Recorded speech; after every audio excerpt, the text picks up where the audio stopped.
কে বলেন এই ঘটনা ঘটতেছে না? 2 বাচ্চার মা 4 বাচ্চার মা পরকীয়া প্রেম করে আরেকটা ছেলের হাত ধরে পালিয়ে যায়। কথা বলে ঠিক কি না? ও মা ও বোন, কেমনে পারো মা স্বামী রেখে সন্তান রেখে আরেকটা পরপুরুষের হাত ধরে যে পালিয়ে যায়? এই নারী জাতির কলঙ্ক। কথা বলে ঠিক কি না? হাজারো পরিবার নিঃস্ব হয়ে যাচ্ছে এই পরকীয়ার অভিশাপে। কথা বলে ঠিক কি না? আর একটা নেশা যোগ হয়েছে, সেটা নাম কি? টিকটক। পিচ্ছি পিচ্ছি পোলাপান টিকটক আছে না নাই? এই টিকটকার আছে না নাই? নাই নাই। মহিলা মানুষ নুডলস রান্না করতেছে, ভালো কথা, রান্না কর, সেখানে ভিডিও। হ্যালো বন্ধুরা, দেখেন কিভাবে নুডলস রান্না করতে হয়। প্রথমে সয়াবিনের তেলের পরে তেজপাতা, তারপরে আমার কালোতে একটা থাপ্পড়। এরকম অভদ্র মহিলা আছে না? ওদের সে টিকটক আসিয়া সব গেল ভাসিয়া, সিদ্দিক সোরা নায়ক হইছে আইডি খুলিয়া, হিরো আলম নায়ক হইছে আইডি খুলিয়া। এই দে বগুড়ার হিরো আলম ঢাকা দুধ দিয়ে গোসল করে বক্তা লাগতেছে। আজকে আবার বগুড়াতে সে মাও বলে দুধ দিয়ে গোসল করে দিল। বলতেছে ঢাকায় তো আমি দুধ দিয়ে গোসল করে রিয়ামনিক তালাক দিছি, আজকে আবার মা বলতেছে বাবা আরেকবার দুধ দিয়ে গোসল কর, আর অতীতে যা করেছিস সব ভুলে আবার পবিত্র হ। আচ্ছা, দুধ দিয়ে গোসল করার মধ্যে আছেটা কি? আমি কিছু বুঝি না। মাঝে মাঝে অনেক নেতা দল ত্যাগ করে দুধ দিয়ে গোসল করে করছে আমি আবার জাতীয় পার্টি হয়ে গেলাম, এরকম বলতেছে না? আবার দেখবেন যুবক বউ পালিয়ে গেছে, বউ কি হয়েছে? পালিয়ে গেছে, এ আনন্দে দুধ দিয়ে গোসল করে করছে যাক ডাইনিটা বিদায় নিছে, রাক্ষসী নাই, আমি খুশি। কথা মানে এরকম আছে না? মাঝে মাঝেই মানুষ দুধ দিয়ে গোসল করে ভাইরাল হয়ে যাচ্ছে। আপনারা করবেন নাকি? মাঝে মাঝে রাগ করতেছেন মনে হয়। তাহলে টিকটক আমাদের সমাজকে নষ্ট করছে। কথা বলেন ঠিক কিনা? ওদের সে টিকটক আসিয়া সব গেল বাসিয়া, সিদ্দিক সোরা নায়ক হইছে আইডি খুলিয়া, হিরো আলম নায়ক হইছে আইডি খুলিয়া। এই মোবাইলে হাই কি জাদু আছে ভাই, পোলা পান বুঝাছে, পড়ালেখা তুইলা রাখছে সপ্তম আকাশে। এখন আর পড়াশোনার টেবিলে মন বসে না, মন খালি ফেসবুকে থাকে। কথা কন, এরকম বগুড়ার পোলা পান নাই? বাজান গো আমার, যেহেতু দয়া মায়ার প্রধানমন্ত্রী বিদায় নিয়ে গেছে, আর অটো পাস হওয়ার কোনো চান্স নাই। শিক্ষামন্ত্রী দীপুমণি জেলখানায়, আপনাকে অটো পাসটা দেবে কে? অতএব এমন সরকার আছে গেছে, আগামীতে আপনাদের ভোটে নির্বাচিত সরকার আসবে। যে অবস্থা দেখতেছি এখন, পড়লে পাস না পড়লে ফেল। অতএব বাপজানেরা মোবাইল রাইখে আবারও চলে যাও পড়ার টেবিলে। আল্লাহ যুব সমাজকে, তরুণ তরুণীদেরকে হেদায়েত দান করেন, জোরে বলেন আমিন। এই মোবাইল আসক্ত হয়ে পিচ্চি পোলাপান বিয়ে করতেছে, 18 বছর 20 বছর বয়স হয়নি, বাড়িতে এসে আব্বা উত্তর পারে লাকিকে আমি কথা দিয়েছি রাজি থাকলে 1 চাপুন, না হলে 2 চাপুন। পিতা মাতা রাজি হয় না, পালিয়ে যা বিয়ে করে। যে সন্তানেরা অভিভাবক পিতা মাতাকে বাদ দিয়ে পালিয়ে বিয়ে করে, এরা দাম্পত্য জীবনে কোনোদিন সুখী হতে পারবে না। মা বাবার মনে কষ্ট দিয়ে বিয়ে করে ভালো থাকতে পারবা না। পিতা মাতার দোয়া করবে যেখানে বরকত আছে সেখানে, মুরব্বীদের দোয়া আছে যেখানে বরকত আছে সেখানে। একা একা পালিয়ে বিয়ে করবেন, ভালো থাকতে পারবেন না। এই পোলাপানে সাবধান, মা বাবার পছন্দের মেয়েকে বিবাহ করবে, মনে থাকবে তো ইনশাআল্লাহ। আল্লাহ হেদায়েত দান করুন। এটা জোরে বলেন আমিন। আমার ভাইয়েরা, তাহলে মুসা নবী কথা বলে কার সাথে? আর একটু জোরে বলেন। আল্লাহর পয়গম্বর মুসা নবী আল্লাহ তাআলার সাথে কথা বলতেছেন। বাজান গো আমার, দিল দিয়ে কথাগুলো বোঝার এবং শোনার চেষ্টা করবেন। এরপরে আল্লাহ রাব্বুল আলামিন দেখে বলে, পয়গম্বর প্রশ্ন করলাম একটা জবাব দাও, জবাব একটা, কারণটা কি? মুসা নবী কার কথা বলেন কার সাথে? ইচ্ছা করে তিনি কথা বাড়িয়েছেন, কারণ যত বেশি কথা পেঁচাবেন তত বেশি আল্লাহর সাথে কথা বলার সুযোগ পাবেন। সুবহানাল্লাহ বলেন। এরপরে আল্লাহ রাব্বুল আলামিন বলেন, ক্বালা আলকিহা ইয়া মুসা। আল্লাহ তাআলা ডেকে বলে, পয়গম্বর হাতের লাঠিটা এবার ফেলে দাও। ফাআলকাহা ফাইযা হিয়া হাইয়াতুন তাসআ। লাঠি ফেলাইতে দেরি, বিশাল বড় একটা সাপ হইতে দেরি করে নাই। মুসা নবী দেখেছে, বাপ রে বাপ, এ যে জাতের সাপ, আমার বংশ করে দিবে সাপ। এই কথা ভেবে পয়গম্বর জোরে লাফ দিয়ে দৌড়াইতে লাগলেন। তখন আল্লাহ রাব্বুল আলামিন বলেন, ক্বালা খুযহা ওয়ালা তাখাফ সানুঈদুহা সিরাতাহাল উলা। আল্লাহ ডেকে বলে পয়গাম্বার ভয় পেও না। এতক্ষণ একটু ঘটনাটা ওই অতীত থেকে টানে নিয়ে আসলাম। অনেকে ভাবতেছে হুজুর কি গল্প করতেছে, এখন খালি কোরআন টু কোরআন শুনবেন না বাড়ি যাবেন। কয়েকটা মিনিট সময় দেন। ফেরাউন ক্ষমতার চেয়ারে বসে আছে, আপনি ঠিক থাকবেন? ওয়াক নামিয়ে সুবে তারপরে বাড়ি যাবেন। কি রাজি আছেন তো ইনশাআল্লাহ? কারা কারা হাত তোলেন তো দেখি। লিল্লাহি তাকবীর, হাত নামান। সম্মানিত ভাইয়েরা আমার, দিল দিয়ে কথাগুলো বোঝার চেষ্টা করবেন। আল্লাহ ডেকে বলে পয়গাম্বার ভয় পাওয়ার কোনো কারণ নাই, আমি আল্লাহ লাঠিকে সাপ বানাইছি, আবার সাপের দিকে হাত বাড়াও, পূর্বের মতো লাঠি বানায় দিব। পয়গাম্বার আস্তে আস্তে আস্তে আস্তে যখন ধরতে গেছে, খপ করে ধরা মাত্রই আবার সাপটাকে লাঠি বানাইলেন কে? আর একটু জোরে বলেন কে? এরপরে আল্লাহ রাব্বুল আলামিন বলেন ওয়াদহুম ইয়াদাকা ইলা জানাহিকা তাখরুজ বাইদা মিন গায়রি সুইন আয়াতান উখরা লিনুরিয়াকা মিন আয়াতিনাল কুবরা। আল্লাহ ডেকে বলে পয়গাম্বার তোমার ডান হাতটা বগলের নিচে ঢোকাও, ওখান থেকে বের করো, কোন দোষ ছাড়া ধবধবে উজ্জ্বল সাদা চমৎকার ঝলমলে আলো প্রদর্শন করবে। এরপরে আল্লাহ বলেন আমি যে কুদরতের দুইটা নিদর্শন দান করলাম, এইবার তোমার দায়িত্ব হলো ইযহাব ইলা ফিরআউনা ইন্নাহু তাগা, যাও ফিরআউনের নিকট চলে যাও, ফিরআউন সীমা লঙ্ঘন করেছে। যায় বলে ফিরআউন রে, তোর বানানো আইন দিয়ে মিশর চলবে না, এখন থেকে মিশর পরিচালনা হবে আল্লাহর আইন দিয়ে। বলেন আল্লাহু আকবার। নবী মুসাকে আল্লাহ কয়টা মুজিজা দান করলেন? দুইটা। একটা লাঠি ফেলালে সাপ হয়, আর বগল নিচে হাত থেকে বের হলে ঝলমলে আলো প্রদর্শন করে। আল্লাহু আকবার বলেন। সূর্যের মতো চন্দ্রের মতো ঝলমলে আলো, সাদা আলো। সাদা আলো কি আলো? রাগ করতেছেন আপনারা? এইবার শোনেন বাজান গো আমার, আল্লাহ যেই বলেছে যাও মুসা ফিরআউনের নিকট চলে যাও, পয়গাম্বার ডেকে বলে আল্লাহ আপনি কি ভুলে গেছেন? আমি ফিরআউনের দরবারে মার্ডার কেসের আসামি, গেলে তো ফাঁসি দিয়ে মারবে। আমার আল্লাহ ডেকে বলে পয়গাম্বার আমি আল্লাহ যার সাথে আছি, কেউ কোন জালেম কোন বেঈমান আগুনে পোড়াইয়াও মারতে পারবে না, পানিতে ডুবাইয়া মারতে পারবে না, ফাঁসির দড়িতে ঝুলাইয়াও মারতে পারবে না, কারণ আমি আল্লাহ যার সাথে আছি, আমি আল্লাহ তাকে রক্ষা করব। বলুন আল্লাহু আকবার। পয়গাম্বার ডেকে বলে আল্লাহ যাওয়াই লাগবে। বলে অবশ্যই যাওয়া লাগবে। নবী মুসা আবার খুব চালাক। কি বলেন? কথা কয় না? চালাক পয়গাম্বার, অত্যন্ত চালাক। আল্লাহকে এইবার ডেকে বলছে আল্লাহ যাওয়াই লাগবে। বলে হ্যাঁ অবশ্যই যাওয়া লাগবে, তোমার আমি নবুয়ত দান করছি। তখন বলতেছে আল্লাহ তাহলে আমি আমার নামের অংশটা বলবো, আপনি আপনার নামের অংশটা বলবেন, ভাগ করেই যায়। তখন আল্লাহ তাআলা ডেকে বলতেছে পয়গম্বর এটা সম্ভব না, তোমাকে দায়িত্ব দিয়েছি, তোমাকেই দাওয়াত দিতে হবে। পয়গম্বর বলতেছে আল্লাহ আমার অন্তরে দুরু দুরু ভাব, একটু ভয় ভীতি কাজ করতেছে, একটু দোয়া করি আপনার কাছে। আল্লাহ বলে যাও, দোয়া করার অনুমতি দিলাম। পয়গম্বর এইবার দোয়া করতেছেন ক্বালা রাব্বিশরাহ লি সাদরি ওয়া ইয়াসসির লি আমরি ওয়াহলুল উকদাতাম মিন লিসানি ইয়াফকাহু কওলি ওয়াজআলনি ওয়াজিরাম মিন আহলি হারুন আখি।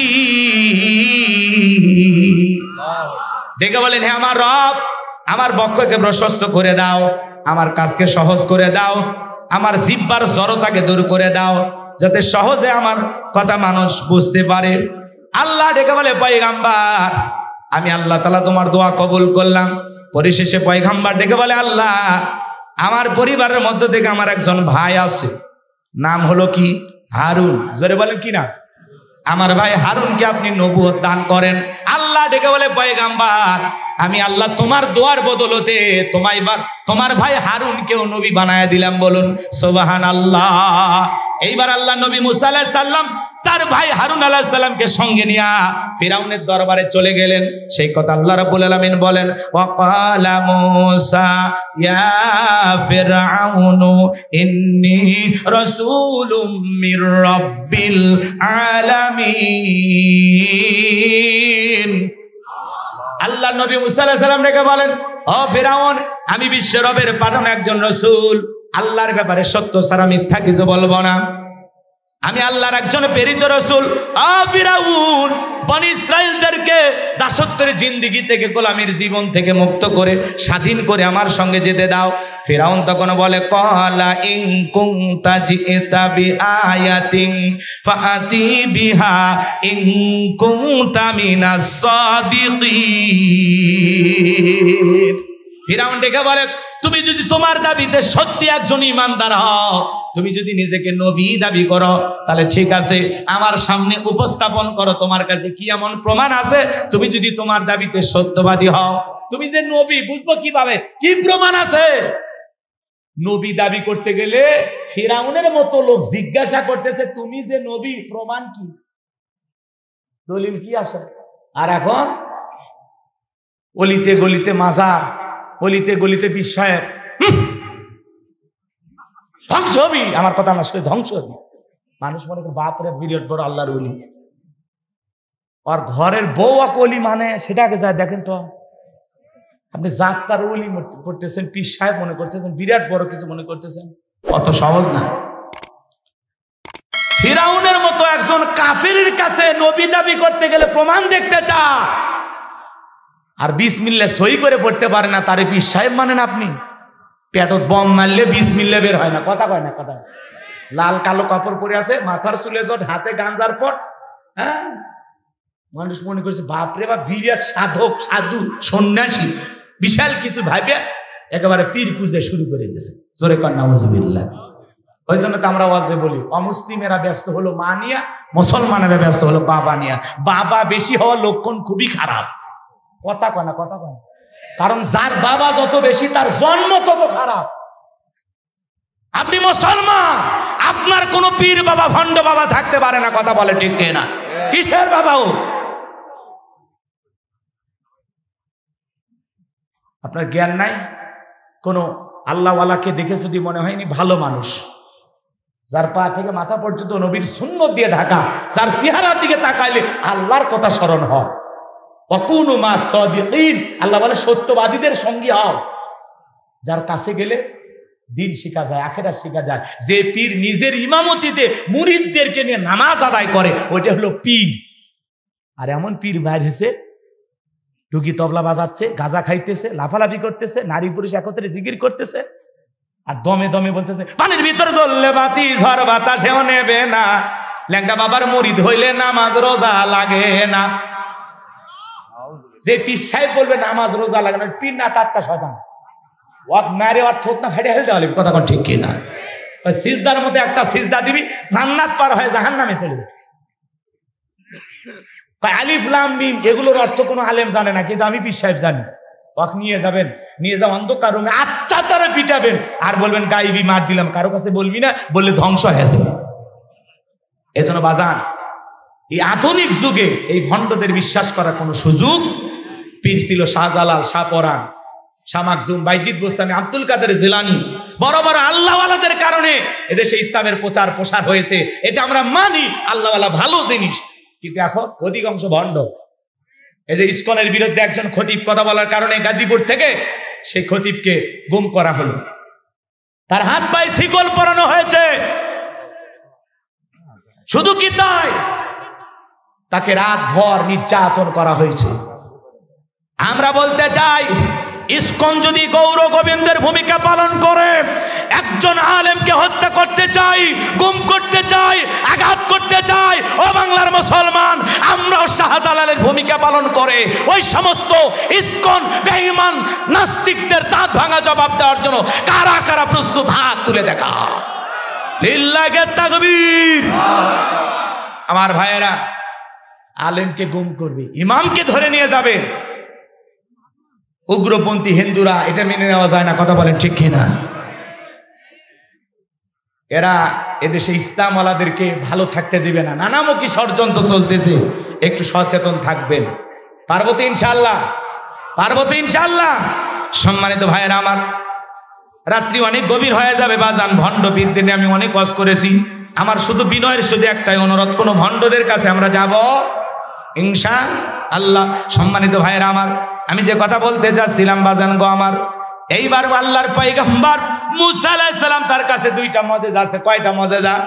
লাঠি ফেলাইয়া দিলেন, সাপ হয়ে গেল, বিশাল বড় একটা সাপ। এইবার বগলের নিচে থেকে হাত বের করলেন, ধবধবে উজ্জ্বল সাদা চমৎকার আলো দেখালো। এই দৃশ্যগুলো দেখার পরে ফিরাউনের সমস্ত এমপি মন্ত্রী ডেকে বলে, ক্বালাল মালাউ মিন কওমি ফিরআউনা ইন্না হাযা লাসাহিরুন আলীম। ফিরাউনের এমপি মন্ত্রী যারা ছিল, ফিরাউনের পরিষদের লোকেরা ডেকে বলে, শোনো, এই ছেলে যে খেলা দেখাইলো, ইন্না হাযা লাসাহিরুন আলীম, এই ছেলেটা হলো মস্ত বড় জাদুকর, একটা দক্ষ জাদুকর, পাকাপোক্ত জাদুকর। নবী দেখায় মজেজা আর ওরা বলে জাদু। কারণ ওই দেশে জাদুর ব্যাপক প্রসার ছিল, জাদুর প্রচলন ছিল। এই জন্য নবীর মজেজাকেও তাদের কাছে জাদুর মতোই মনে হলো। দিল দিয়া কথাগুলো বোঝার চেষ্টা করবেন। এইবার ফিরাউন সবাইকে ডেকে বলে, শোনো, ও যেহেতু জাদুর খেলা দেখাইছে, ও আমাদেরকে তার ভাইকে ছেড়ে দেন। মুসা এবং হারুন আলাইহিস সালামকে ছেড়ে দেওয়া হলো। এইবার তারা কি করলো, ইয়াতু বিকুল্লি সাহিরিন আলিম, শহর বন্দর থেকে দক্ষ দক্ষ জাদুকর ফিরাউনের দরবারে উপস্থিত করা হলো।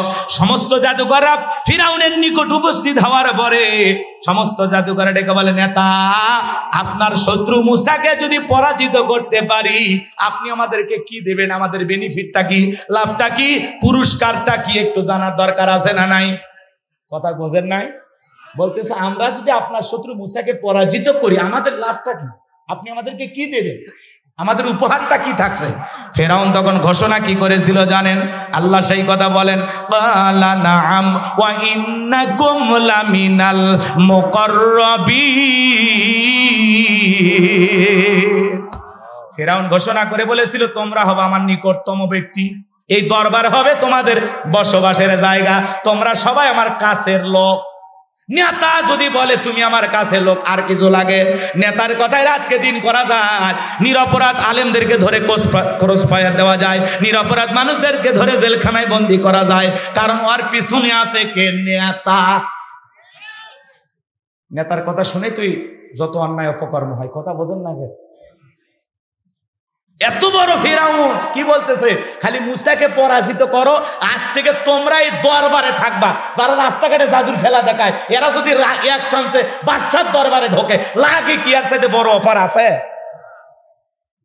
খুশি হয়ে গেছে জাদুকররা, দরবারে জায়গা বৃদ্ধি করেন, বাড়িঘর আবার নতুন করে বানান। এইবার একটা সেমিফাইনাল খেলা, এরপরে ফাইনাল। যুবক, ফাইনাল খেলা খেলে দাও নাকি বলেন? যুবকেরা খুব খুশি, কয় হুজুর খুব খুশি। আমরা কি জন্য খুশি নিজেরাও জানি না নাকি? আজ থেকে কয়েক মাস আগে আমরা যখন কোরআনের মাহফিলে কথা বলার জন্য যাইতাম, যেখানে আমাদের খাবারের আয়োজন থাকতো, বসার ব্যবস্থা থাকতো, এখানে কিছু বুদ্ধিজীবীদের আগমন ঘটতো। এরা দিত আমাদেরকে প্রথম সবক, হুজুর এটা বলা যাবে না, ওইটা বলা যাবে না, এইটা বলবেন, ওইটা বলবেন না। এখনকার ওই বুদ্ধিজীবীরা আছে ভাই। এরপরে যখন মাহফিলের মঞ্চে চলে আসতাম, আবারও দ্বিতীয় দফায় কিছু বুদ্ধিজীবীদের আগমন ঘটতো। এরা দিত দ্বিতীয় সবক, হুজুর এই এলাকায় মোটামুটি আমরাই সব, আমরাই ওয়াজ যা করবেন করবেন, খবরদার নেত্রীর বিরুদ্ধে যেন কোনো কথা না হয়। এখন কি আর তারা আছে ভাই? টর্চ লাইট মেরে চেহারা খুঁজে পাওয়া যাচ্ছে না, কথা বলেন ঠিক কিনা? এই জন্য মনে রাখবেন, জুলুম কখনো চিরস্থায়ী হতে পারে না। জালেমদের শেষ পরিণতি হলো পরাজয়, আর মাজলুমদের শেষ পরিণতি হলো বিজয়। ইন্নাল্লাহা লা ইয়াহদিল কওমাজ জালিমিন, যারা জালেম আল্লাহ তাদেরকে পছন্দ করে না, জালেমদেরকে আল্লাহ ভালোবাসে না। আল্লাহর সাহায্য মাজলুমদের সাথে আছে, জালেমদের সাথে আল্লাহর সাহায্য নেই, কথা বলে ঠিক না? এজন্য মনে রাখবেন, জুলুম করে কেউ চিরস্থায়ী ক্ষমতার চেয়ারে টিকে থাকতে পারে? এই পৃথিবীর জমিনে যারাই জুলুম করবে, আজ হোক কাল হোক, অবশ্যই তারা পরাজয় বরণ করবে, তারাই পরাজিত হবে। আর শেষ বিজয়ের হাসি মাজলুমেরাই হাসবে ইনশাআল্লাহ। তো অনেক মাহফিলে গেলে বলে, হুজুর ওয়াজ যা করবেন করবেন, খবরদার রাজনীতির কোনো কথা বলবেন না। আচ্ছা বলেন তো বাজান, আমার বাড়ি কোন জেলা? গাইবান্ধা। আমি আসছি আপনাদের এলাকায়, যদি আমি বগুড়ায় থাকি, তো যদি রাজনীতি করা লাগে আমার নিজের এলাকায় করতে হবে, কথা বলেন ঠিক কিনা? এখন আমি যদি গাইবান্ধা থেকে এসে উপশহরে রাজনীতি করি, আগামী নির্বাচনে এলাকার মহিলা কাউন্সিলর পদে যদি দাঁড়ায়, ভোট পাওয়ার সম্ভাবনা আছে, সেই যোগ্যতা আমার আছে, তাহলে আমি কেন এখানে রাজনীতি করব? যদি করাই লাগে আমার নিজের এলাকায় করতে হবে, কথা বলেন ঠিক কিনা? এজন্য আপনার টেনশন মুক্ত থাকবেন। আমি বাংলাদেশের রাজনীতি কোনো দলের বক্তা না, আমি রাজনীতি কোনো বক্তব্য দেব না, কারণ এ দেশে দলের অভাব নাই। কথা বলে, এখানে বসে আছে বিএনপি, আওয়ামী লীগ, জাতীয় পার্টি, জামাত ইসলাম, জাসদ, বাসদ, চরমানা, আরশুদ, জানবেগি, ফুরফুরা, হাটহাজারী ওলামা নিজামা, তাবলিগ, পাবলিক, ওলামা লীগ, গণ অধিকার পরিষদ, হিবিল সোসাইটি, 4 দল, 14 দল, 8 দল, 19 দল, 20 দল, বিএনএফ, বাংলাদেশ কংগ্রেস যে পর্যন্তই থাক, বাংলাদেশে দলের অভাব নাই। আবার এই ছোট ছোট বাচ্চারা একটা দল গঠন করছে, এনসিপি, কথাকে বোঝেন নাই? তো এই দেশে এত দলীয় লোক, যেখানে আমি কি বোকা দলীয় আলোচনা করব? এই দিক থেকে যদি একটা দলের লোক গুতা মারে, ওই দিক থেকে আর একটা দলের লোক থানায় টেলিফোন করে, আমি হুজুরের অবস্থা ভালো না খারাপ? অতএব আজকের মাহফিলে বাংলাদেশের রাজনীতি নিয়ে কোনো আলোচনা করা হবে না। বলেন, বাংলাদেশের রাজনীতি নিয়ে কোনো আলোচনা করা হবে না। তবে হ্যাঁ, আমি গোলাম রব্বানী যদি কোনো রাজনৈতিক বক্তব্য দেই, এই পৃথিবীর শ্রেষ্ঠ রাজনীতিবিদ, শ্রেষ্ঠ রাষ্ট্রনায়ক, শ্রেষ্ঠ রাষ্ট্রপতি, শ্রেষ্ঠ সেনাপতি, শ্রেষ্ঠ বৈজ্ঞানিক, শ্রেষ্ঠ দার্শনিক, শ্রেষ্ঠ বাবা, শ্রেষ্ঠ নানা, শ্রেষ্ঠ আদর্শ, শ্রেষ্ঠ মহামানব রহমাতুল লিল আলামিনের মদিনার আদর্শের রাজনীতির কথা বলবো। আমি যদি কোনো রাজনৈতিক বক্তব্য দেই, খলিফাতুল মুসলিমিন, আমিরুল মুমিনিন হযরত ওমর ফারুকের আদর্শের রাজনীতির কথা বলবো। সেই ওমর ফারুক আল্লাহর জমিনে আল্লাহর দ্বীনকে প্রতিষ্ঠিত করার জন্য নিজের কলিজার টুকরা ছেলেকে পর্যন্ত ছাড় দেয় নাই। কথা বলেন ঠিক কিনা? সেই মদিনাওয়ালার আদর্শের রাজনীতির কথা শোনার পরে আপনার যেন আবার চুলকানি আরম্ভ না হয়, কারণ কোরআন হাদিসের হক কথা সবার পেটে হজম হয়। ছোট্ট বাচ্চা অসুস্থ, ডাক্তারের কাছ থেকে বাবা কিছু ঔষধ নিয়ে এসে খাইতে দিয়েছে। ছোট্ট বাচ্চা ঔষধ খায় না, সব ফেলাইয়া দেয়, কারণ ঔষধগুলো ছিল তিতা। আপনাদের এলাকার বাচ্চারা তিতা ঔষধ খায় না। পরের দিন সকালবেলা আবার চলে গেছে, ডাক্তার সাহেব গতকালকে ট্যাবলেট দিয়েছিলেন তিতা, আমি ছেলের পিতা, ছেলের কোন কায়দা ঔষধ খাওয়াবো, উপায় খুঁজে পাইতেছি না। তখন বলতেছে, ভাই ছেলে যেহেতু ওষুধ খাইতে চায় না, তাহলে উপায় একটা আছে। কি? বগুড়ার সবচাইতে ভিআইপি হোটেল এশিয়া, এখান থেকে মিষ্টি কেনেন, মিষ্টি কিনে ওখান থেকে বাড়িতে যায় মিষ্টিটা একটু ফাঁক করবেন, ফাঁক করে ওর ভিতরে ট্যাবলেট ঢুকিয়ে দিবেন, আবার পূর্বের মতো মিষ্টি বানায় ছেলের সামনে খাইতে দিবেন। আশা করা যায় মিষ্টিও খাওয়া হবে, ট্যাবলেটও ভিতরে চলে যাবে, আপনার সন্তানটাও সুস্থতা লাভ করবে। ডাক্তারে এমন কৌশল বাবার কাছে চমৎকার মনে হলো, বাবা তাই আমল করলেন, মিষ্টির ভিতরে ট্যাবলেট ঢুকে দিয়া ছেলের সামনে প্লেটে বা ফ্রিজে খাইতে দিয়েছে। বাজান, তুমি মিষ্টিটা খাও, আমি তোমার জন্য 1 গ্লাস পানি নিয়ে আসি। এইবার বাবা পানি নিয়ে এসে দেখে প্লেটের মিষ্টি খাওয়া শেষ। মনে মনে কয়েকবার সুবহানাল্লাহ আলহামদুলিল্লাহ করে জিজ্ঞাসা করে, বাজান মিষ্টি খাইছো? ছেলে উত্তর করে বলে, হ্যাঁ আব্বা মিষ্টি খাইছি ঠিকই, কিন্তু মিষ্টির ভিতরে যে বিসি ছিল ওইটা খাইনি। আজকে সমাজের অবস্থা তাই। বলে হুজুর ওয়াজ করেন, কোনো সমস্যা নাই। আমরা যখন বলি তিবিয়ান আল্লি কুল্লি শাই, মানব জীবন পরিচালনা করার জন্য রান্নাঘর থেকে পার্লামেন্ট পর্যন্ত যত নিয়ম নীতি দরকার দিয়েছেন বিশ্ব সরকার, তখন এক শ্রেণীর মানুষের কাছে এই কোরআন হাদিসের হক কথাগুলো সহ্য হয় না। কথা বলে ঠিক কিনা? মনে রাখবেন, আপনার জন্য কেউ জায়গা তৈরি করে দেবে না, নিজের জায়গা নিজেকে তৈরি করে নেওয়া লাগবে। কথা বলেন ঠিক কিনা? এই পৃথিবীর জমিনে নবী রাসূলের দাওয়াতি কাজ করেছেন, তাদের দাওয়াতি কাজেও কাফের বেঈমানরা বাধার পাঁচিল তৈরি করে দিয়েছিলেন। এরপরে আল্লাহর পয়গম্বররা শত বাধার পাঁচিলকে ভেঙে আল্লাহর জমিনে আল্লাহর পথে মানুষকে দাওয়াত দিয়েছেন। কথা বলেন ঠিক কিনা? আপনার আমার প্রিয় নবী কালেমার দাওয়াতি দিকে কোরআনের প্রচার করতে গিয়ে মার খেয়েছেন, রক্ত ঝরিয়েছেন, দান্দার মোবারক শহীদ হয়ে গেছেন। সাহাবায়ে কিরাম দ্বীনকে প্রতিষ্ঠিত করতে গিয়ে মার খেয়েছেন, রক্ত ঝরিয়েছেন, জীবন দিয়েছেন।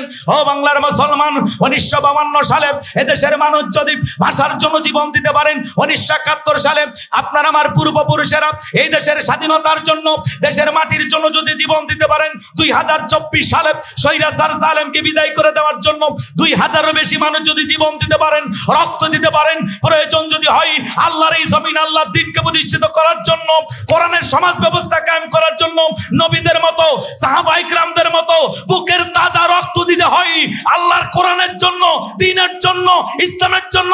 কারা কারা বুকের তাজা রক্ত দিতে রাজি? তুই হাত তুলে আল্লাহকে দেখা। লিল্লাহি তাকবীর। হাত সোজা করেন, টান টান করে হাত তোলেন। মাঝে মাঝে হাত বেঁকা দেখা যায়, 2 হাত সোজা করার শক্তি নাই, আপনি পুরুষ মানুষ।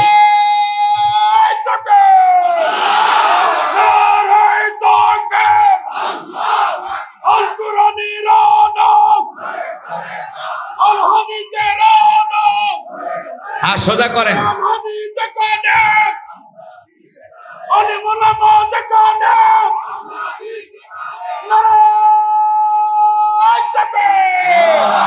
হাত সোজা করে রাখেন। আমি কি হাত নামাতে বলেছি?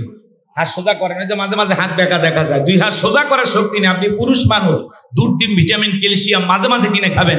একেবারে দুর্বল হলে চলতে পারবেন। হাত সোজা করেন, সোজা করেন, এরকম হাত টান টান করে তুলে রাখেন। আমার আল্লাহ রাব্বুল আলামিন বলেন, ইন্নাল্লাহা আশতারা মিনাল মুমিনিনা আনফুসাহুম ওয়া আমওয়ালাহুম বিআন্না লাহুমুল জান্নাহ। সূরা তাওবার 111 নম্বর আয়াতে আল্লাহ রাব্বুল আলামিন জানিয়ে দিলেন, নিশ্চয়ই মুমিন বান্দাদের জান মাল আমি আল্লাহ ক্রয় করে নিয়েছি, বিনিময়ে দেব জান্নাত। বলুন সুবহানাল্লাহ। তাহলে বলেন তো বাজান, আপনার আমার জীবনের মালিক কে? হে বগুড়ার যুবকেরা ভালো করে বলো তো, এই জীবনের মালিক কে? প্রেম করবার প্রেমিকাকে পার্কে নিয়ে যা ডায়লগ দিবা, এ জীবন তোমার, তুমি শুধু আমার। ওরে হাইব্রিড যুবক, এই জীবনের মালিক কে? আপনার আমার সম্পদের মালিক কে?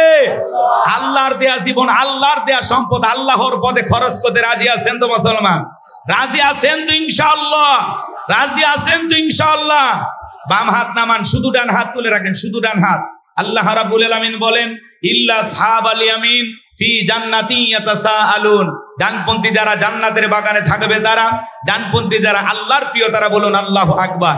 কোনো কথা হবে না। কিছুক্ষণ আগেই বললেন হুজুর জীবন দিতে রাজি, রক্ত দিতে রাজি।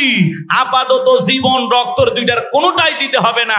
ডান হাতটা পকেটের ভিতর ঢুকে দিয়ে যে যা পারেন, যতটুকু পারেন এই তাফসীরুল কোরআন মাহফিলের জন্য প্রাণ ভরে দান করবেন। সোজা ডান হাত পকেটে দেন, আমিও দিচ্ছি। নিজের পকেটে হাত দেবেন, অন্য কারো পকেটে হাত দিয়ে পকেট মেরে বেলে মেরে খাবেন না। সবাই পকেটে হাত দেন, আমিও দিচ্ছি। ছেলেবেলে যারা আছেন, যাদেরকে স্বেচ্ছাসেবকের দায়িত্ব দেওয়া আছে, ব্যাগ নিয়ে, রুমাল নিয়ে, চাদর নিয়ে, যার কাছে যা আছে তাই নিয়ে মাঠে নামো, খেলা হবে, খেলা হবে। ছেলেবেলে যাচ্ছে, সবাই প্রাণ ভরে দান করেন। সবাই পকেটে হাত দেন, সবাই পকেটে হাত দেন, আমিও দিচ্ছি, দেন। সবাই পকেটে হাত দেন। যে যা পারেন, যতটুকু পারেন প্রাণ ভরে দান করেন। আল্লাহ আপনাদের দান করা তৌফিক দান করুন। জোরে বলুন আমিন। আর একটু জোরে বলুন আমিন। ছেলেবেলে কই? ছেলেবেলে কই? ছেলেবেলে গেছে বাজান, পকেটে হাত দেন। 10, 20, 50, 200, 100, 500, 2000, 5000, 10,000, 1 লাখ, 2 লাখ, যে যা পারেন আল্লাহর হস্তে পকেটে হাত দিয়ে প্রাণ ভরে টাকা দান করেন। খবরদার কেউ যেন আবার বিড়ি ম্যাচ দিন না। 2014 সালে ওয়াজ করতে গেছিলাম রংপুর তারাগঞ্জ। ওই জায়গায় কালেকশন চলতেছিল। একজন ব্যাগের ভিতর দিয়েছিল 2 প্যাকেট বিড়ি, দিয়ে লেগে দিয়েছে 1 প্যাকেট মাহফিল কমিটির আর 1 প্যাকেট বক্তার। কত বড় দুষ্ট মানুষ, চিন্তা করেন। এরকম দুষ্টমি করা যাবে না। সবাই পকেটে হাত দিয়ে আল্লাহর হস্তে টাকা বের করে দেন। মহিলা প্যান্ডেল আছে? আছে ভাই, মহিলা প্যান্ডেল আছে? ফাইম কই? মহিলা প্যান্ডেল আছে? আমার মা বোন যারা বসে আছেন, মা আমি জানি বগুড়া জেলার মা বোনদের হাতে রান্না যেমন ভালো, মনটা তার সাথে বেশি ভালো।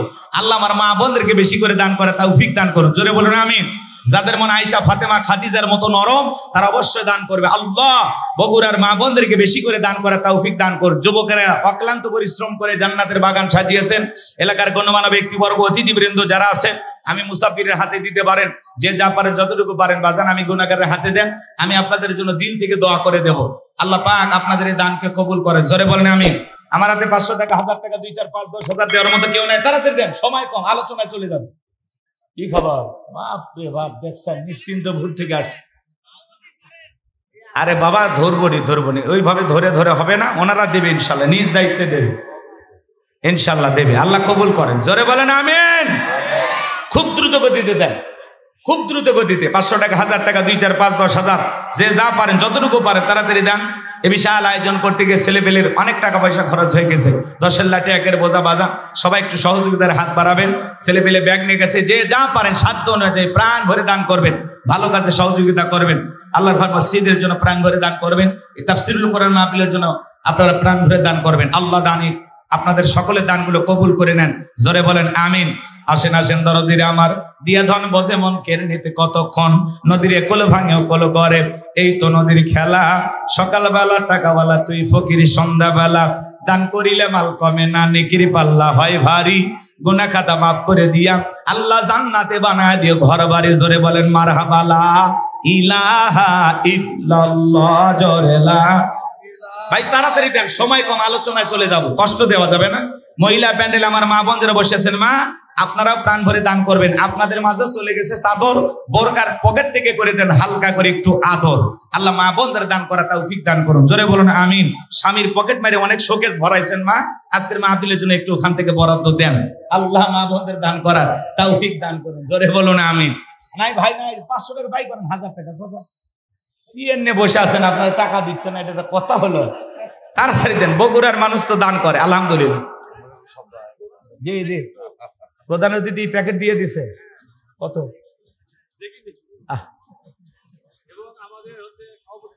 জি জি, সরকার মুকুল ভাই উনি দিয়ে দিছে না, আলহামদুলিল্লাহ। তাহলে তোমরা খুশি তো?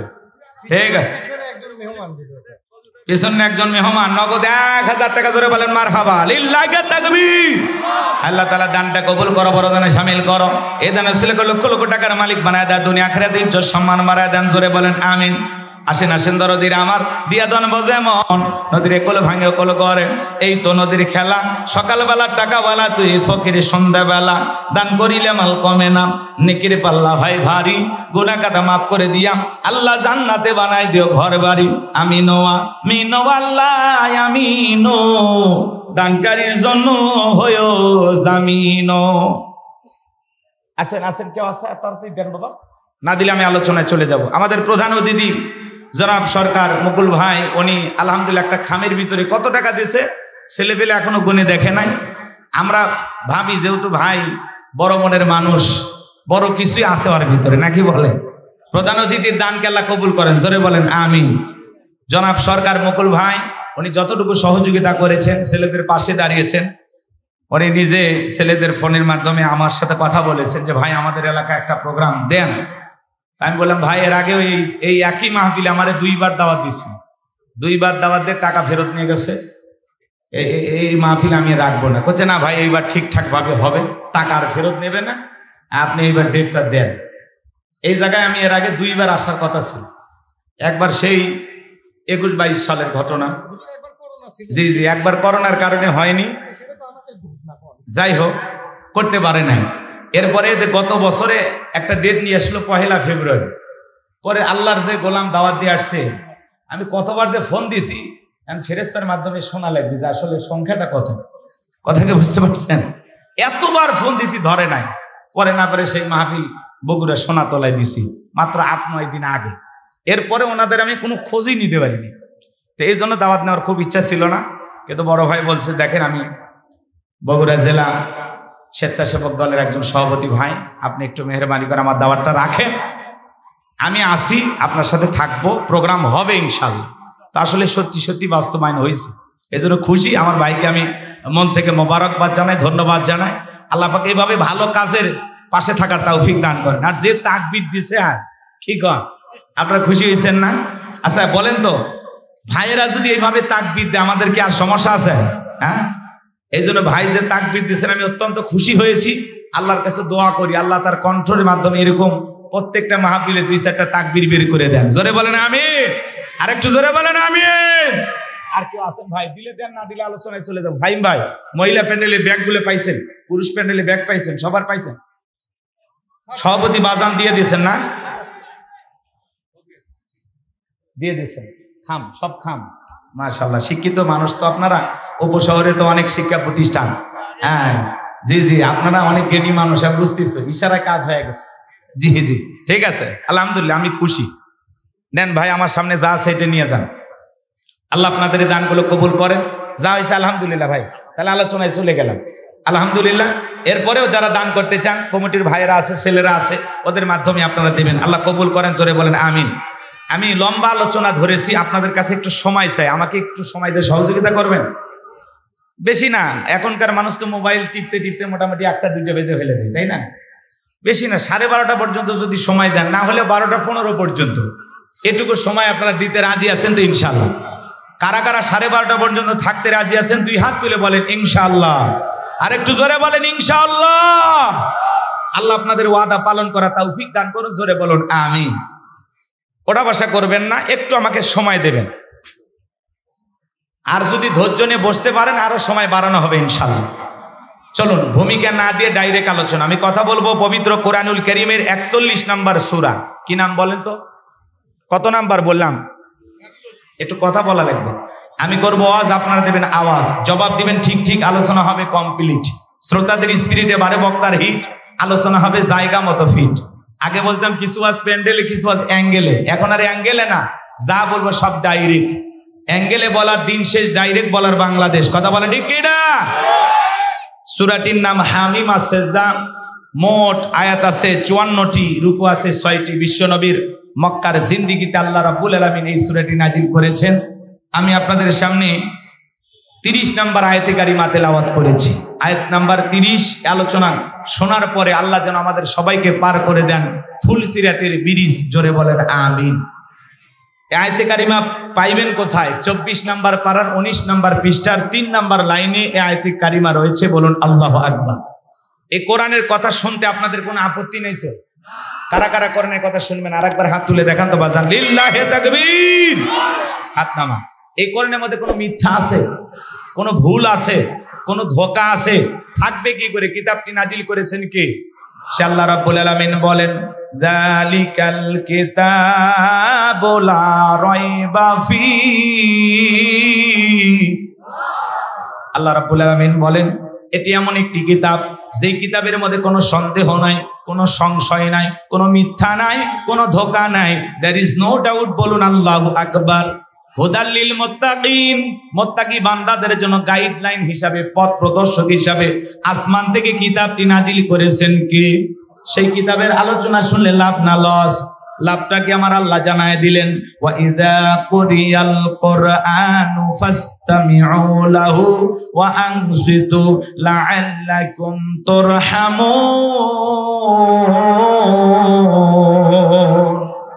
সূরা আরাফ আয়াত নাম্বার 204। আমার আল্লাহ রাব্বুল আলামিন জানিয়ে দিলেন, তোমাদের সামনে যখন কোরআন পাঠ করা হয়, কোরআনের আলোচনা করা হয়, চুপ করে কান লাগিয়ে মনোযোগ সহকারে কোরআনের কথাগুলো শ্রবণ করো। যারা চুপচাপ কোরআনুল কারীমের কথাগুলো শ্রবণ করবে, আমার আল্লাহ রাব্বুল আলামিন আসমান থেকে তাদের উপরে আল্লাহর রহমত বৃষ্টির মতো নাজিল করবেন। বলুন সুবহানাল্লাহ। তাহলে বলেন তো বাজান, কোরআনের কথাগুলো শুনলে লাভ না ক্ষতি? ওয়াযাক্কির ফাইন্নায যিকরা তানফাউল মুমিনিন।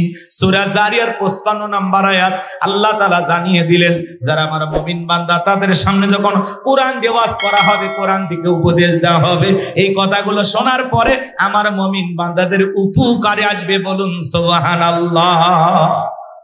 তাহলে কোরআনের কথাগুলো শুনবো আমরা মনোযোগ দিয়ে। এই যে ভাই, এই যে চাচা, ওটা ভাষা করা যাবে না তো? খুব লাগছে? ঠিক আছে, এমনিতেই সংখ্যা কম, যদি ওটা ভাষা করেন আমার একটু কষ্ট হবে। একটু বিনয়ের সহিত অনুরোধের ভাষা বলবো, 12:30 পর্যন্ত থাকবেন, তারপরে যদি ভালো না লাগে উঠে যাবেন। আর যদি এলোমেলো করেন তাহলে বলেন। আমাদের মোটামুটি কালেকশন যেহেতু হয়ে গেছে, তাহলে দোয়া করে দেন আপনারা সকাল সকালে বাড়িতে যান, আমিও যাই। কথাকে বুঝাইতে পারলাম? একটু সময় দেয়া লাগবে, আমি কথা বলবো, আল্লাহর কোরআন থেকে কথা বলবো ইনশাআল্লাহ। জবান ছেড়ে সবাই একটু মুহাব্বতে আমার সঙ্গে তেলাওয়াত করুন। আউযু বিল্লাহি মিনাশ শাইতানির রাজীম। বিসমিল্লাহির রাহমানির রহিম। বিতাড়িত মুর্দার শয়তানের কাছ থেকে আল্লাহ পাকের কাছে আশ্রয় প্রার্থনা চাচ্ছি। পরম করুণা সিদ্ধালু আল্লাহ তাআলার নামে শুরু করছি। ইন্নাল্লাযীনা ক্বালু রাব্বুনাল্লাহু সুম্মাস্তাকামু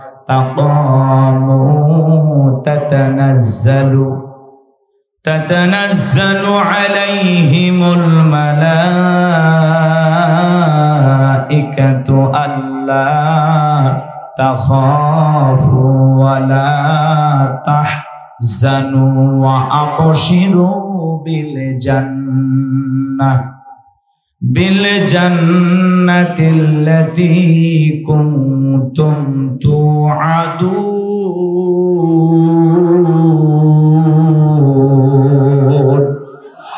আরেকটু জোরে বলুন আল্লাহু আকবার।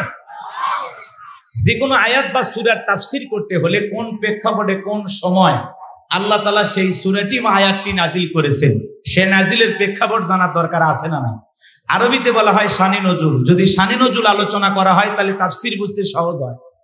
তাহলে আল্লাহর হাবিবের উপরে কোন প্রেক্ষাপটে, কোন সময় আল্লাহ তাআলা এই আয়াতে কারিমাগুলো নাজিল করেছেন একটু বলার দরকার আছে না নাই? আমি কি বলবো? কষ্ট পাবেন না তো ইনশাআল্লাহ। সম্মানিত ভাইয়েরা আমার, বিশ্বনবীর প্রিয় দুইজন মানুষ মাত্র 3 দিনের ব্যবধানে মারা গেলেন। আম্মা জানা খাদিজাতুল কুবরা রাদিয়াল্লাহু তাআলা আনহা মারা গেলেন। নবীজির চাচা আবু তালেব মারা গেলেন। প্রিয় দুইজন মানুষকে হারিয়ে নবীজি যখন ব্যথিত, এই ব্যথিত হৃদয় নিয়ে নবী চলে গেলেন তায়েফে কালেমার দাওয়াত দিতে। তায়েফের মানুষেরা বিশ্বনবীর দাওয়াত গ্রহণ না করে নবীজির জান্নাতি শরীর মোবারকে পাথর নিক্ষেপ করলেন। নবীজি জ্ঞান হারিয়ে ফেললেন। যায়েদ বিন হারেসা বলেন, আমি নবীজির দেহ থেকে পাথরগুলো সরাইয়া ফেললাম, নবীজির জ্ঞান ফিরে আসলো। নবীজিকে বলে, যায়েদ আমি একটু নামাজ আদায় করব, ব্যবস্থা করে দাও। হযরতে যায়েদ ডেকে বলেন, নবীজির পা মোবারক থেকে যখন আমি জুতা খুলতে গেলাম, আমি তাকায় দেখি নবীজির জুতার ভিতরে রক্তগুলো জমাট বেঁধে আছে। আমি অনেক কষ্টে নবীজির পা থেকে জুতা খুললাম। নবীজি নামাজ আদায় করলেন। আসমান থেকে জিবরাইল এসে বলে, নবী, যে তায়েফের মানুষেরা আপনার শরীরে পাথর নিক্ষেপ করেছে, একবার শুধু অর্ডার দেন গো নবী, ওই তায়েফের মানুষকে পাহাড় চাপা দিয়ে পৃথিবীর জমিন থেকে বিদায় করে দেব। আমার নবী ডেকে বলে, জিবরাইল, তায়েফের মানুষেরা আমাকে না চিনে পাথর মেরেছে, আজকে যদি তাদেরকে পাহাড় চাপা দিয়ে বিদায় করে দাও, আমি নবী কার কাছে কালেমার দাওয়াত দেব? আমি তায়েফের মানুষদেরকে মাফ করে দিয়েছি, তুমি আমার আল্লাহর কাছে জানায়া দাও, আমার আল্লাহ যেন তায়েফের মানুষদেরকে মাফ করে দেয়। নবীর দয়া কত, মায়া কত, কেমন দয়ার নবী পাইছি, কেমন মায়ের নবী পাইছি। এই জন্য আল্লাহ বলেন, ওয়ামা আরসালনাকা ইল্লা রাহমাতাল লিল আলামিন, সমগ্র জাতির জন্য, মানব দানব জিন ইনসান সকলের জন্য আল্লাহ তাআলা তার হাবিবকে রহমত স্বরূপ প্রেরণ করেছেন। বলুন সুবহানাল্লাহ। নবীজি ব্যথিত হৃদয় নিয়ে, রক্তাক্ত শরীর নিয়ে চলে আসলেন মক্কায়। লম্বা কিছু ঘটনা আছে, আগেই বললাম বাজান, যদি বিস্তারিত বলতে যাই অনেক সময় লেগে যাবে। এত সময় আপনাদের হাতেও নাই, আমার হাতেও নাই, আমি যে কথা না বললেই নয়। নবীজি মক্কায় ফিরে আসার পরে একদিন নয়, 2 দিন নয়, 19টা দিন অতিবাহিত হয়ে যায়। আসমান থেকে জিবরাইল আসে না, নতুন কোন আয়াতে কারিমা নাজিল হয় না, নতুন কোন সূরা নাজিল হয় না। কাফেররা সমালোচনা করে ডেকে বলে, ও নবীর সাহাবীরা, কি ব্যাপার, তোমাদের নবী তো নতুন কোন আয়াত পাঠ করে শোনায় না, নতুন কোন সূরা তিলাওয়াত করে শোনায় না, নাকি তার উপরে যে জিন ভর করেছিল সেই জিনটা বিদায় নিয়েছে? জোরে কন্না উযুবিল্লাহ।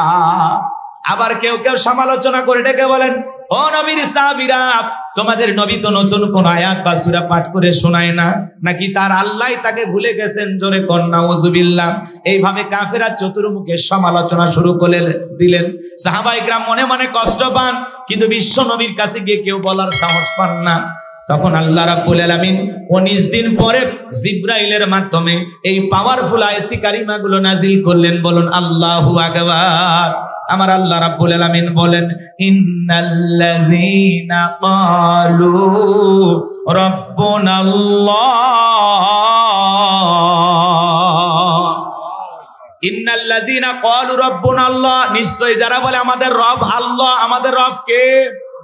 সুম্মাস্তাকামু, এই কথার উপরে যারা ইস্তেকামাত থাকে, অবিচল অটল থাকে, তাতানাজ্জালু আলাইহিমুল মালাইকা, আসমান থেকে তাদের উপরে ফেরেশতা নাজিল হয়। ফেরেশতা নাজিল হয় 3 সময়। জোরে বলেন, কয় সময়? ফেরেশতা নাজিল হয়ে আপনাকে কি বলবে জানেন? আল্লাহ তাআলা সেই কথা জানিয়ে দিলেন। ফেরেশতা এসে বলবে, আল্লাহ তাখাফু, ভয় পেও না, ওয়ালা তাহজানু, চিন্তা করো না, ওয়া আবশিরু বিল জান্নাতিল্লাতী কুনতুম তুআদুন, যেই জান্নাতের প্রতিশ্রুতি, যে জান্নাতের ওয়াদা তোমাদেরকে দেওয়া হয়েছে, সেই জান্নাত পেয়ে তোমরা আনন্দিত হও, সেই জান্নাত তোমরা গ্রহণ করো। বলুন আল্লাহু আকবার। এটা হলো আয়াতের সরল অনুবাদ। কষ্ট হচ্ছে আপনাদের? এইবার চলেন আমরা বিস্তারিত আলোচনায় যাই। কষ্ট হবে? একটু সহযোগিতা করবেন। আল্লাহ তাআলা কি বলেন? ইন্নাল্লাযীনা ক্বালু রাব্বুনাল্লাহ, নিশ্চয়ই যারা বলে আমাদের রব আল্লাহ। আমাদের রব কে? আমরা রবের গোলাম, এই কথার উপরে যারা সুম্মাস্তাকামু ইস্তেকামাত থাকবে, অবিচল অটল থাকবে। আপনাদের এলাকায় গাছ আছে, গাছ আছে না? এই যে গাছের নিচে তো বসে আছেন, অনেক সময় দেখবেন বাজান গো আমার রাস্তার ধার দিয়ে গাছ লাগানো থাকে, বাগানে গাছ লাগানো থাকে। যখন ঝড় তুফান আসে, আইলা, নার্গিস, হুদুদ, শনি, মির্জাউ, মিথিলি, নানান ধরনের ঘূর্ণিঝড় যখন আসে, দেখবেন গাছগুলো ভেঙে তছনছ হয়ে রাস্তার উপরে পড়ে থাকে, ডালপালাগুলো ভেঙে যায়, গাছের গোড়া উল্টো দিকে হয়ে কি বলেন পড়ে থাকে। এরকম অবস্থা থাকে কিনা? এরপরেও দেখবেন কিছু গাছ মজবুত ভাবে শিকড় নিয়ে দাঁড়িয়ে থাকে। এর নাম হলো ইস্তেকামাত থাকা। কথাকে বুঝাইতে পারলাম? রাগ করতেছেন আপনারা? সুম্মাস্তাকাম মানে ইস্তেকামাত থাকা, দৃঢ় থাকা, মজবুত থাকা। আপনি যখন বলবেন আল্লাহ আমার রব, আমি রবের গোলাম, এই কথার উপরে টিকে থাকতে হলে আপনার উপরে মামলা আসবে, হামলা আসবে, নির্যাতন আসবে, জেল জুলুম আসবে, আপনাকে ফাঁসির দড়িতেও ঝুলাইতে পারে। হাজারো নির্যাতন জুলুম সহ্য করে আপনাকে একটা কথাই বলতে হবে, আমি রবের গোলাম, আমার রব আল্লাহ, আমি আল্লাহ ছাড়া দুনিয়ার কারো কাছে মাথা নত করব না, করব না, করব না। এই ওয়াদা আপনাকে দিতে হবে। আপনি কি মনে করেন জান্নাত চাইলেন আর পাইলেন জান্নাত মামুর বাড়ির ডাল, গেলে এক ডাবু খাইতে দেবে? জান্নাতে যেতে হলে আপনাকে পরীক্ষা দিয়ে উত্তীর্ণ হয়ে জান্নাতে যেতে হবে।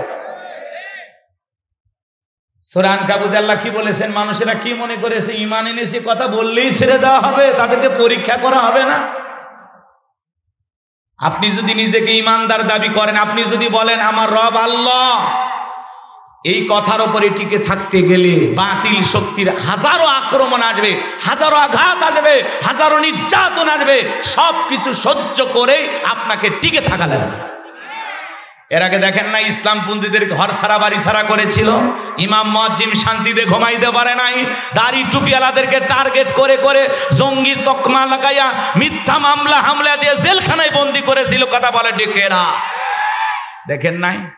এতে পাশে বিএনপির ভাইয়েরা আছেন, ওনারাও তো ঘুমাইতে পারে না ভোটের সময়। আহারে যখন ওই বানোয়াট মিথ্যা ভিত্তিহীন নির্বাচন আসতো, কিসের নির্বাচন? ওরা তো আগে থেকেই জিতে বসে আছে, কুত্তা পর্যন্ত ভোট দিবার যায় না। হ্যাঁ, এরপরে মানুষদেরকে ঘুমাই দেয় নাই, পাট খেতে, ধান খেতে, বাঁধ ছাড়ে। কত মানুষ মাহফিলে গেলে হাত ধরে কেঁদেছে আর বলেছে হুজুর আমি কিন্তু অমুক জায়গার বিএনপির এই, জামাতের এই। আহারে কি কষ্টে ছিল ওই মানুষগুলো। কথা বলেন না কেন? আল্লাহ সুদিন ফিরাইছে, কিন্তু মাথায় রাখা লাগবে ওরা জুলুম করেছিল, আল্লাহ ওদেরকে পরাজিত করেছে। আমরা যেন আবার জালেমের ভূমিকা পালন না করি, এটা মাথায় রাখা লাগবে। কথা বলে ঠিক না? যারা অপরাধ করেছে তারা শাস্তি পাবে। সময় একটু দেন, আমি বলবো। যেহেতু বগুড়া, কথা বলতে কি ভয় আছে? অন্য জেলা হলে ভিন্ন কথা। আমি বগুড়ায় যখন ওয়াজ করি মনে করি আমি নিজের এলাকায় ওয়াজ করতেছি, ভয়ই করি না। হক কথা বলা লাগবে বাজান। একটু বাস্তবতার আলোকে এদিক সেদিক একটু হালকা নাড়া দেব, মনে কিছু নেবেন না। কথা কি বুঝতে পেরেছেন? কারণ 16 বছরের কাজ আদায় করা লাগবে, মনের মধ্যে অনেক ক্ষোভ জমে আছে। কষ্ট হচ্ছে আপনাদের? একটা তাকবীর দেন, লিল্লাহি তাকবীর। তাহলে আল্লাহর পথে চলতে হলে, রবের পথে চলতে হলে আপনার উপরে নানান ধরনের বাধা আসবে। হতাশাগ্রস্ত হওয়া, ভেঙে পড়া। এই পৃথিবীর জমিনে অনেক নবী রাসূলকে অনেক ভাবে পরীক্ষা কিনা, আমরাও সরে যাব না ইনশাআল্লাহ। সম্মানিত ভাইয়েরা আমার, দিল দিয়ে কথাগুলো বোঝার চেষ্টা করবেন। আল্লাহ রাব্বুল আলামিন বলেন ইন্নাল্লাযীনা ক্বালু রাব্বুনাল্লাহ, নিশ্চয়ই যারা বলে আমাদের রব আল্লাহ, আমাদের রব কে? বগুড়া উপশহরের মুসলমান ভাইয়েরা ডান হাতটা তুলে শাহাদাত আঙ্গুলি দ্বারা ইশারা করে চিৎকার মেরে ডেকে বলেন তো আমাদের রব কি? আরেকটু ভালোবেসে ডাক দেন, আরেকটু মোহাব্বত নিয়ে বলেন আল্লাহ, আরেকটু জোরে বলেন আল্লাহ, আল্লাহ। হাত নামান। এই যে আল্লাহ আল্লাহ বলে ডাক দিলাম, আমাদের আল্লাহ খুশি না বেজার? দুনিয়াতে যদি বাবাকে ডাক দেন বাবা বাবা বাবা, বাবা রাগান্বিত হয়ে বলা তো বাবা বাবা করিস কেন? তোর কি মরণের বিকের উঠছে? যদি মাকে ডাক দেন মা, ও মা মা মা মা, মাও রাগান্বিত হয়ে বলা তো মেয়ে মেয়ে করিস কেন? বিয়ে দিলে 2 বাচ্চার বাবা হয়ে যাবি, তাও মেয়ে মেয়ে ছাড়লি না। যদি ভাইকে ডাক দেন লিটন ভাই, শাহাদত ভাই, রুবেল ভাই, মুকুল ভাই, তখন বলে অত ভাই ভাই করিস কেন, তুলে আসার মারবো। কথা কর নাকি আপনার? এলে কিন্তু উদাহরণ দিচ্ছি, আবার রাগ করেন না আপনাকে। ভাইকে ভাই বলে ডাকলে ভাই রাগান্বিত হয়, মাকে মা অতিরিক্ত মা মা বলে ডাক দিলে মাও রাগান্বিত হয়, বাবাকে অতিরিক্ত বাবা বাবা বলে ডাকলে বাবাও রাগান্বিত হয়। কিন্তু এমন এক স্রষ্টা, এমন এক সৃষ্টিকর্তা, এমন এক আল্লাহ পেয়েছি, কোটি কোটি বার ডাক দিলেও বিরক্ত হন না যিনি, তিনি কে? যত ডাকবেন বেশি তত আল্লাহর প্রিয় হতে পারবেন, যত বেশি ডাকবেন আল্লাহ তত আপনার উপরে খুশি হবে। কথা কি বোঝা যায়? তাহলে বলেন আমাদের রব কি?